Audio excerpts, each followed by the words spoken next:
Hey everyone, Scott here to discuss Black Panther, Wakanda Forever, starring Letitia Wright, Lupita Nyong'o, Danae Guerrera, Winston Duke, Dominique Thorne, Florence Kasumba, Michaela Coel, Tanoke Huerta, forgive me if I said that wrong, Martin Freeman, with Julia Louis-Dreyfus, and Angela Bassett, directed by Ryan Coogler.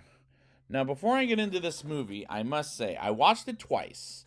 The first time I saw it was a big IMAX theater with kind of crowded, like around 200 people at best.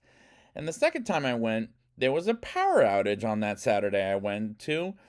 But then they opened back up, and then I was the only one in the theater, so I was able to take my notes and make sure nobody was uncomfortable with me, that kind of a thing. So let's get into this movie because I am sad after Chadwick Boseman's death, and let's see if this movie does that very well justice.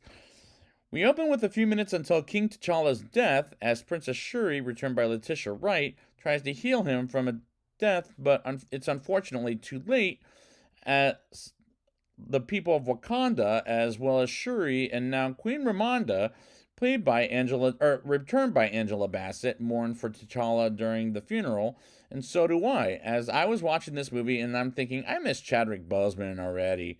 As the Marvel Studios logo comes, and it's very quiet, which is for the best to pray for Chadwick Boseman for the time being until we get to the end of the movie, and we get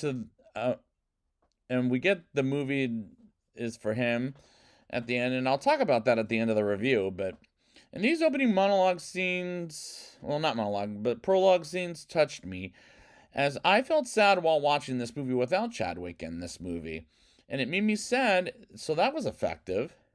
We move on to 1 year later in the United Nations in Switzerland, with Ramonda, now as the Queen, solving the problem of people stealing vibranium, which came from Wakanda originally. And is that possible? Because in Captain America the First Avenger, Captain America had a shield made of vibranium. So T'Challa should have asked about it in Civil War, which felt a little bit weird. But I'll go along with it. Meanwhile, at the Atlantic Ocean, a ship led by Dr. Graham, who's played by a comedic actress named Lake Bell, who I reviewed her a couple of times in The Secret Life of Pets and Spider-Man Into the Spider-Verse, so she's familiar with Marvel as she was also in What If, a show I refuse to watch. Gets attacked by Namor, played by Tanoke Huerta, forgive me if I said that wrong, whom I've also reviewed in that god-awful film from that series, The Forever Purge. And the attack on the ship where people were walking off the edge, which did throw me off as Dr. Graham is led to believe it's the Wakandans, but it's Namor, and his race of blue-skinned army. And I think he's from, like, what, Greek mythology or something? I forget what the story was, which I believe that'll... But the movie will explain a little later the scenes of... But the scenes did throw me off as Dr. Graham gets on the helicopter and says it's not the Wakandans. And before she explains what it is, she gets killed by Namor. So this beginning is kind of throwing me off as to what is the villain supposed to be about. But we'll get to the explanation later in the film. Ramonda returns to Wakanda and tells Shuri it's the 1 year anniversary of King T'Challa's death, while she is avoiding calls from Nakia, returned by Lupita Nyong'o, as Ramonda takes Shuri to a sacred place to burn some robes that were T'Challa's, as Ramonda wants to heal, and so does Shuri, but she refuses to burn the robe, as she wants to remember him with something which did make me sad. The production design in Wakanda is breathtaking, and I do like the characters around again, but it's unfortunately not the same without poor Chadwick. Namor appears in Wakanda while nobody saw him, and I did like the winged ankles, while the CGI is a little off at times in this movie, but I'm going with it at this point. The Wakandans have a meaning about the presence of Namor, while M'Baku, returned by Winston Duke, and he was a fun presence in the last Black Panther film, as well as Avengers Infinity War, and briefly in Endgame, but it was hard for me to understand the accents at times, in my opinion. General Okoye, returned by Danae Guerrera, takes Shuri to Alexandria, Virginia to ask Everett Ross, returned by Martin Freeman, for a favor and to find a scientist who happens to be in college. And he asks about what happened at the Atlantic Ocean, and they find the college student, a 19-year-old girl named Riri Williams, played by Dominique Thorne. As Shuri talks with Riri about a machine she made that is vibranium for the CIA, and she says it was a school project until Okoye comes to the dorm room as she feels threatened and she is currently not safe. And they go to the garage where she works in, and the police find them as they try to escape, but they split up three different ways as Riri goes in an Iron Man suit called Ironheart, while Shuri rides a motorcycle and Okoye drives Riri's dad's car. And as they talk about escaping, I did find a hilarious line Okoye says about the popo, meaning the police. And if it were a white character saying that, it would rub me the wrong way. But it made me laugh being said by Danae Guerrera, and Riri at times was kind of annoying, but her character is interesting in my opinion. They get chased by the popo, while Riri flies to get a drone from the sky, and she drops it on the ground until Namor and his minions come in and fights with Okoye, and learns they can survive cuts, and the spear and throws Okoye in the water and captures Shuri and Riri to take them to Namor's world. And the fight sequence during the scene was brutal at times. And I do like the action scenes. Ross comes to the crime scene in the next day and finds director Valentina Allegra de Fontaine, yeah, that sounds right, returned by Julia Louis-Dreyfus, aka Elaine from Seinfeld, as she assumes the Wakandans did the attack, which is a terrible assumption, as she's here to antagonize Ross for half the movie as well as set up Thunderbolts. Okoye has a word with Ramonda as she lets Okoye go from her side as general, and Okoye no longer works for the Kingdom of Wakanda. And the acting is powerful in this movie as well as this scene. Ramonda contacts Ross by her beads, I'm talking about Shuri's, in which he picked up at the crime scene and says he wants to help out in any way possible, which makes sense. I can get it. Ramonda comes to Nakia in Haiti to help find Shuri, while Shuri and Riri wake up as captive, as it made me laugh as she brought up some supervillain stuff like Princess Leia, Belle from Beauty and the Beast, and a white girl from Indiana Jones. And hopefully she's talking about Marion and not Willie Scott, which I'll talk a little bit more about when I get to that Indiana Jones movie coming out hopefully next year. But it made me laugh as it can be funny at times. Namor shows Shuri his world of the Atlantic world, because he's at the Atlantic Ocean, I'm going to just say it that way, called Zama, which looked very breathtaking both in IMAX and in 3D, as these scenes are beautifully shot, and if this runs for Best Cinematography at the Oscars, I would vote for it, as it looked beautiful as an Avatar, and we'll see if the sequel does it just as best next month with that sequel coming out of this world, as this world was as beautiful to look at. Shuri wants to stay in the Atlantic world and get Riri out of there, while Namor wants to show her the atomic Atlantic world, which looks beautiful in Pandora and from Avatar, in my opinion. As this is a great looking movie, and if you want to see these scenes as best as possible, see this in IMAX because it won't disappoint. As the music choices were well done in the scene as well as the movie, Namor has a place made of vibranium, let me rephrase that, in which he wants to protect from Riri, while Nakia finds it as an underwater cave.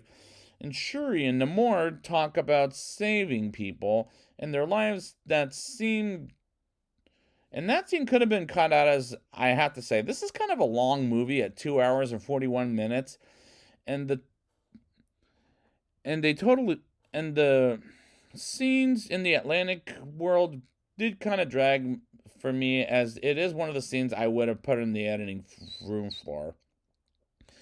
Same goes for the scenes with Ross and Val, and that made the movie drag a little as well. Ramonda talks with Namor and about trading something for Shuri, and Riri, or else she will tell the not Atlantic, American government there are people in the Atlantic Ocean, while Namor wants war with the surface, and Nakia saves Shuri and Riri and come back to a ship to Wakanda to reunite with Ramonda. And this is important for plot reasons, so I did like that. But there are times the movie is going one or two beats too long. Namor wants to go to war with the Wakandans after the distraction of Ramonda gave to him and causing the death of one of his civilians, which will lead to a scene which I will bring up in the next segment. The war between the Atlantic people and the Wakandans began with some water bombs, I'll say, that explodes like water exploding on Wakanda. Ramonda wants Shuri to stay inside, but of course Shuri doesn't listen to her mother, while M'Baku almost gets killed by a strong punch by Namor, to the point I thought he was dead, which scared the hell out of me. And all the terror is happening in Wakanda, and at the end of this sequence, Ramonda is killed by Namor, while Riri is unconscious, and they have the same funeral as T'Challa at the beginning of the movie, and now Shuri wants vengeance as it consumes her. And to go back to Captain America Civil War, I'm tired of vengeance is consuming on people in these movies, as it gets too old rather quickly. Val is at Ross's place and tells him she had the beads bugged and gets Ross arrested, while Shuri makes a Black Panther suit for herself, and Riri makes an iron suit, which will make her called Ironheart, like I brought up earlier, as she creates a heart on her suit. And they think about what makes Namor weak, and Okoye comes into the fight with the suit that looks funny. And the Wakandans evacuate the city with M'Baku as their leader, and for now, and Shuri becomes the Queen of Wakanda and the next Black Panther. And while in the process, she has a vision of Killmonger, returned briefly by Michael B. Jordan, as he tells her to take care of some business with Namor, and she wakes up, she punches a guard's uniform to the wall within a distance and learns she's just as powerful as any other Black Panther. And I did like the dream sequence, the way she punched the guard's uniform. And she comes to the Wakandans under the Black Panther suit she uses for the rest of the movie, as that was a kick-ass suit by the arm wrestling was a little unnecessary, I'll say. The Wakandans prepare for war, while Nakia asks what did she see in her dream and wants to let her know she has a place for her in Haiti. And they travel to the Atlantic Ocean where the war will take place, and as it begins, we get the chant from Avengers Infinity War, as well as the first look at Ironheart, while the warriors of Wakanda fight off the Bluefish people, and Ironheart shoots Namor down into the ship where Shuri fights him in a heated ship, I'll say, without water, and the Queen of the Atlantic Ocean tries to sink the ship of the Wakandans down by blowing it half to hell. And Okoye, with another suit warrior, saves the ship, while Shuri gets the ship to the desert, and where there's no water, and Namor breaks the ship down as Shuri fights Namor in the desert and tears off his wings from his ankles.